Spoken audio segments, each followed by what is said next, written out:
Hi, I'm Lou. I found this really cool tree which reminded me of a question one of my students on forest school training asked a while back. They asked, can we climb trees at forest school? Well, I mean, tree climbing is pretty epic, it's pretty awesome. We all want to climb trees, don't we? But there are a few things that we have to bear in mind and a few things we have to check perhaps. And I want to break it down into 3 categories. So insurance, risk management and communication are the 3 things that jump to my mind when I'm thinking about tree climbing.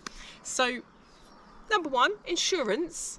You've got to check that you're insured to do tree climbing, well, to do anything that you're doing at forest school. But tree climbing is one of those things that insurance companies sometimes can get a bit twitchy about because you're kind of working at height, and so they might set parameters on it, or they might not allow it at all in your policy. So you need to check with your insurer. I do know in the UK that there is at least one insurance provider that will insure you up to 5 meters. So there are, at least in the UK, insurance providers that will cover you for some decent tree climbing. Second thing is risk management, okay? So just like anything we do at forest school, we've got to do a risk-benefit analysis on it. So here are my thoughts around this particular activity, if you want to call it an activity. So the benefits, well, for me, the benefits of tree climbing are clear. It's very physical, so you've got, like, you know, healthy bodies, developing strength and stamina and all of those physical health benefits of doing it. There's the problem solving aspect of, you know, well, how am I going to get in this tree?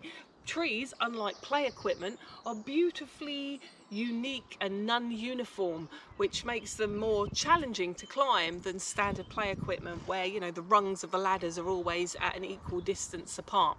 So there's problem solving aspects. There's also connection with the tree. You know, sitting up in a tree, you're actually, you know, part of another living being.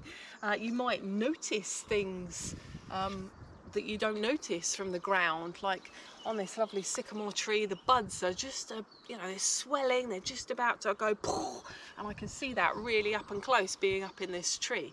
So it gives us opportunities to perhaps see things that we might not normally when we're down on the ground. And, you know, you can widen that out to actually our perception of the world. You know, when you're up 5 meters in a tree, you get a very different perception of the world around us than from the ground. And also, children need to learn how to take appropriate risks, and tree climbing, or just climbing in general, is a great way of doing that in a kind of staged way. So it's very important at forest school that we work within learners' limits, and so for one child, balancing on a log might be an appropriate risk, particularly if they're younger or perhaps they haven't got much outdoor play experience. Then that is, you know, a big enough risk for them to take at that moment. Whereas particularly like older teenagers, for example, yeah, going up 5 meters in a tree is perhaps an appropriate risk for them. But we want to do it in a kind of staged way. So not all risks, so recognising that we want the benefits of the risks, but also that the risk has to fit the needs of the person and the stage that they're at.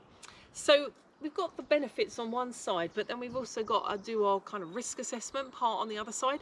I do have some videos about risk and about the 5 steps to risk assessment. So if that's new to you, I'll put the link in the description below, so do check that out. But just kind of drawing on some key things about the risk assessment process for climbing trees. So, you know, first of all, there could be tree failure, branch failure, as in there could be, the tree could be dead or diseased, or branches could be dead, they could snap when you're climbing. You know, that's something to be aware of. But depending on how high you go, it's also going to determine kind of perhaps how much injury there would be if you're going to fall. You've also got to think about what's underneath you in terms of is there anything, what's the surface like? Is it rock hard down there? Or are there impalement hazards? Is it, you don't want to be climbing on a branch that's going over, one of those steel fences, with the railings that have got the spiky ends. You don't want to be doing that. So thinking about what's underneath us, and if there's things that could really seriously hurt us if we were to fall. Then we've also got to think about the learner themselves, or who's climbing the tree, and their sort of ability level, their strength, their stamina, also to some extent their sort of awareness and decision making as well. Like I say, tree climbing is like a big problem to solve and work that out. So as well as the physical things, there is also sort of like the mental awareness of when you're climbing as well. So you kind of want to evaluate all of those things when you're doing your risk assessment, and then if you deem those risks high enough, you need to then put in control actions about what steps are we going to take to reduce the risk so that it's manageable and in that appropriate kind of zone of risk. So I'm just going to share with you some of the control actions I use at my forest school, and you may do similar, or you may have others, so do share those in the description below if I haven't mentioned some things that you do at forest school. So when I'm with a group, again, it is based on the learner's needs and ability level. Like my decision making, if I'm working with early years, is different to when I'm working with teenagers. So do bear that in mind. But some of the things I do, for example, is I have a look around the site that I've got and sort of evaluate which trees are going to be good climbing trees, and again, depending on the level of challenge I want to present, like some trees are easier to climb than others, so that's going to be one aspect of a control action. Like there might be only certain trees that are climbing trees, and they might be marked somehow, or you let the learners know that somehow. Then I'm also going to look at how the learners are dressed, and particularly like their footwear, because certain footwear is easier to climb in, like trainers and soft shoes like that are okay to climb in, but things like walking boots and welly boots are really difficult because they don't bend and you can't grip with your feet. So sometimes barefoot, if they haven't got decent, not decent, but not appropriate climbing type shoes, then I might ask them to take them off so they're going barefoot, which actually also slows learners down because you tread much more carefully when you're barefooted. So it also gives them time to go through the decision-making process of how they're climbing. So you want good grip, basically, when you're climbing. Something also I do is, because assessing a tree from the ground as to whether it's okay to climb, you don't get the full picture. So I try to climb the tree first so I can get a good look at the branches that are up higher, notice any dead wood, notice any kind of issues, and also if I need to remove any woods, then I will climb up and do that. Depends on the group. So some groups you can tell them test before you put your weight on it, test the branch, each branch, and look for the branches that have still got leaves on. Dead wood doesn't have leaves, so some learners are going to understand that, and you can leave the dead wood there and they'll work around it. Other groups, again, I'm thinking younger or those with additional needs, they might not understand that, so in which case I might actually remove some dead wood, dead branches if they are in the tree, or at least of the climbing trees. So that's something else I do. I might also kind of look at the grounds and might move things. If there are fallen branches with branches that are sticking upright, I might drag that branch and that log away. If there are stones exposed on the surface, I might move those away. Even if there's stuff that's growing, again, I might, that is sort of sharp and pointing upwards, I might actually cut that off if it's appropriate for the site. So I make sure that the ground is clear, and there's nothing that's going to really cause harm if you were to land on it. Ideally, the soft soil of a woodland with all that leaf litter, it is actually quite a forgiving surface, but if you're over paths and things, then the soil can get really compacted and it's really hard. It's almost similar to kind of being on concrete. So you want a nice soft surface when you're choosing where to climb. And then something else I do is also to sort of assess the strength and stamina of the climber as well, at least before they climb vertically.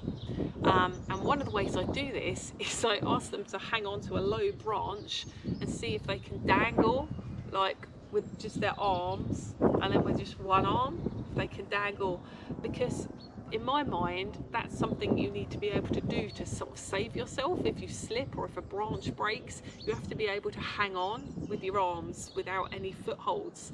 And so, you know, that's kind of like the test before you can go 5 meters, say, up the tree, is to, can you dangle?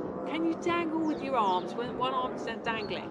If you can't, then maybe climbing that high right now is not a safe thing to do. It's not within that appropriate risk range. So maybe let's focus on building up that strength and stamina by doing more like horizontal climbing. So maybe you could rig up rope bridges, rope structures that are more horizontal. Perhaps there might be like low growing, like things like rhododendron in the UK. We sometimes get that as an escaped non-native in woodlands, and they've always got like great kind of like horizontal traversing branches, which are great to practice on, or, you know, balancing on logs.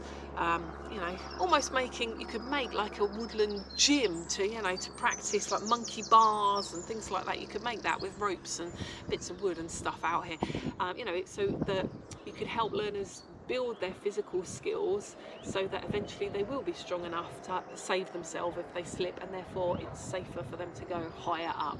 Because, you know, if you do fall from 5 meters up a tree, that is going to be quite probably a serious injury to think about. But that's not saying that we all have to go that high up. So again, you might set, as a control action, you might set height limits for different ability levels or different individuals, because it's going to be based on their strength and stamina. So yeah, there's a few kind of example control actions. There probably are more, but I can't think of any right now. But let me know in the comments if you've got more around kind of control actions for tree climbing. So that's, yeah, balancing those benefits against that risk management process. So we've talked about insurance, we've talked about risk management, and the final of the three things that spring to mind is communication. And what I mean by that is communicating with your managers or other colleagues that you're working with, or for example, if you're part of a school setting, it might be other colleagues and head teachers and parents as well, that are kind of on the periphery of your forest school but perhaps don't always work in your forest school, because it's really important to have like everybody on board with what you're doing, so that, you know, say a kid does have a minor accident and falls out a tree and the parent doesn't know that you're tree climbing at forest school, and, you know, that gets whipped up, and then the head teacher doesn't realise that you're tree climbing at forest school, and then, you know, it can get quite it can get quite like out of proportion, a bigger incident than it needs to be, if you haven't got good communication before you start running forest school.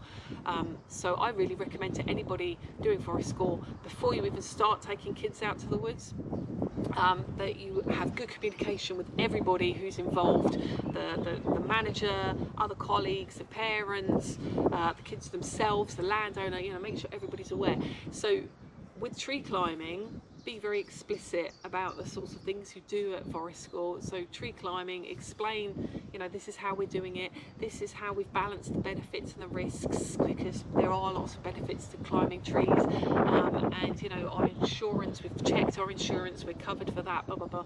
Make sure your head teacher, your line manager knows all that, and understands why you're doing it, so that you get everybody on board, so that if there is, hopefully you're never, touch wood, in that situation that, you know, you do have an injury, but if something does happen, then at least everybody's aware that that is part of your forest school, and they'll be behind you and supportive of you, should the worst happen. But I hope it doesn't happen, but, you know, I think the benefits outweigh the risks for tree climbing personally. Yeah, and and I've broken things falling out of trees and jumping off of logs too. So, you know, and I still like getting up here. So better a broken bone than a broken spirit is my opinion. So there you go. A few thoughts around tree climbing there. Do you have other tips about tree climbing or other control actions that you put in place? Do let me know in the comment section below.